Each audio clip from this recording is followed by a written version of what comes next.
So for almost 2 weeks, I think, I've been on the 50% THC oil for sleep.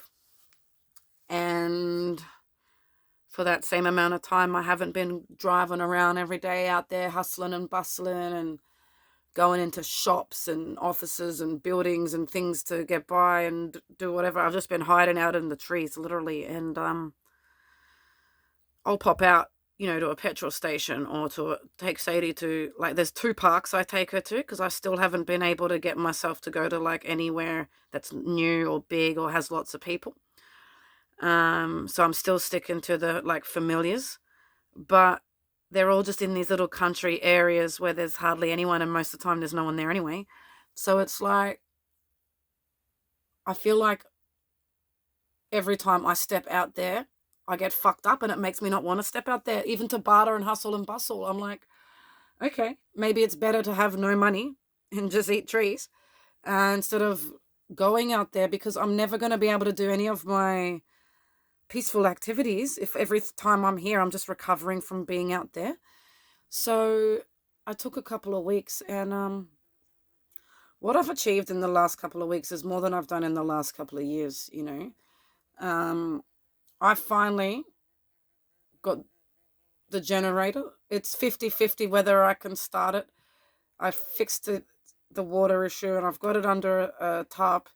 And yeah, it's 50-50 on how I'm feeling that day, whether or not I can start it. But now it's backup. I was needing it earlier because I didn't have the solar. I've now got solar. I've now got my diesel heater working again. And I've got a water pump, which means I have the ability to have running water if I can actually get access to water. So life is starting to improve, but I'm still broke. I still have to hustle to get the next lot of oil because the pension isn't enough. I was fortunate enough to have someone help me, but then it's like, okay,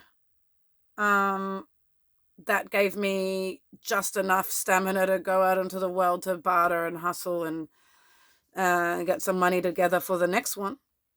But actually what's happening is two things are affecting me physically, because I guess it's a transition.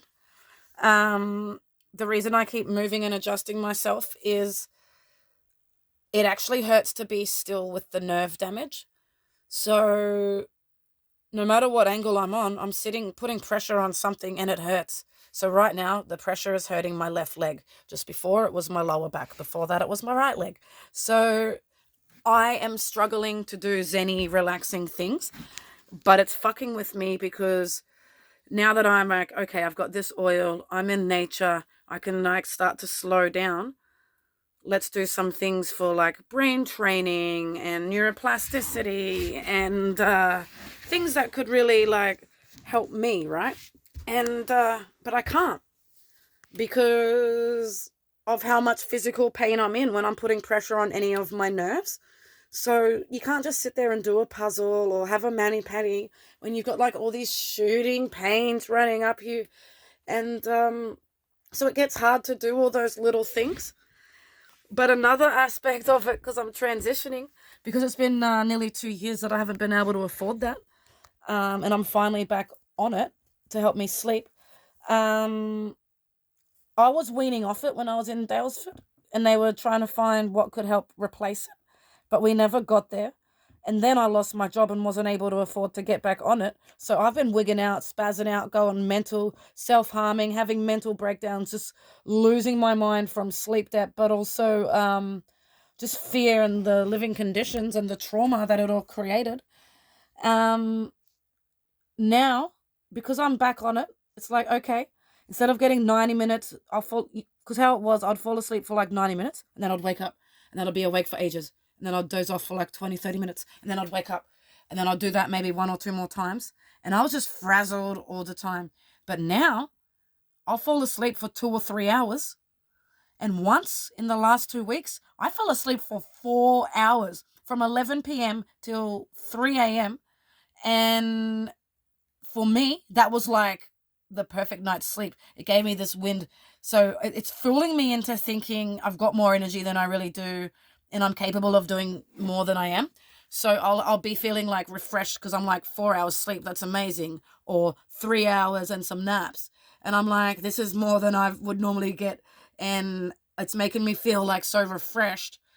But I don't actually physically have the stamina or the ability to do it all. So I'll push through and then I'll just crash really hard because I'll like Forrest Gump around, be really productive, do a bunch of stuff, or I'll exercise because I'm like, it hurts to just rest. But I'm pushing through and my muscles are so tired, and then I'm overexerting and like using up all that energy in a short amount of time, and then just I'm so wiped out, and then I can't do basic things. So right now it's a beautiful day. I could go on a nice bushwalk. I could go for a swim. I could have a productive day, do some chores. There are so many things I could do. Um, but I'm so wiped out, and the reason I'm wiped out is because I'm all out of whack. I'm getting a good amount of sleep, but then I'm awake since like 2 or 3 in the morning, and then come lunchtime, I'm fucked. But I still have the whole day to get through. And it's sort of throwing me all out of whack. So then I'm like, okay, and I want to go rest, but then I can't just lay and rest because the nerves will start. So it's weird to be this fucked, to know that movement's what helps more than rest, but to know that you really need rest. It puts you in this catch-22 of like, what do I do? Like, and it also makes people think you're not as unwell as you are. Like, I'll get a window of energy first thing in the morning, and you'll see me like, I can parkour up onto my fucking ute. I can do some digging. I can get some things done. And then the energy will be used up, and all the physical pains of everything that I just did. Like, I shouldn't have climbed up so fast on the ute. I shouldn't have dug for as long as I did. But I had that energy and I wasn't feeling it. Like when drunk people injure themselves and they don't feel it for a few days. It's like that. So you get all charged up and you're like, yeah, yeah, yeah. But then it all hits you later. And so I'm just in this whirlwind where I'm all out of whack. And I guess it's going to be like that for a while as I adjust. But slowing down is definitely the key. Getting away from the stimulation, from the fast pace, from all the like lack of awareness where you're constantly not able to just be yourself and you're worrying about everyone else all the time on eggshells. And then, just connecting with nature and slowing down and doing a puzzle. Like, I managed to find 4 words in a word search. And I know to most people that sounds lame, but for the brain that I've had for the last couple of years, that's huge. The fact that I could sit there long enough to just find a few words, and the fact that my brain found them, it gives me hope, because it is small steps. But while I don't have any doubt on recovering, like emotionally and mentally one day, I do have doubts with the physical symptoms because it's been untreated for so long. There's so much damage. And if I'm in a country where no one believes it or can help it, I have to figure it out myself. So if I don't have any money to get anything specific for it, it will continue to go untreated. So I have to really figure out how to treat nerve damage alone with nothing, with no money, with nothing. And I don't know if that's doable. Same with my bowels, same with my stomach, same with my frontal lobe, because having all this sleep deprivation for so long, it's been proven that people with chronic insomnia are very prone to getting things like dementia and amnesia because of what it does to the brain over long periods of time not sleeping. And I've had insomnia my whole life, so I do think there's a lot of damage that can't be repaired, especially without money, support, or a single person in the country with the know-how. So while I feel like I may be able to stop myself getting further traumatized, I may be able to connect with myself and slow things down and get a better sleep.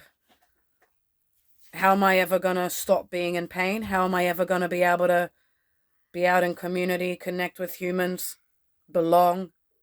I'm always going to be that outsider and I'm always going to be hurting.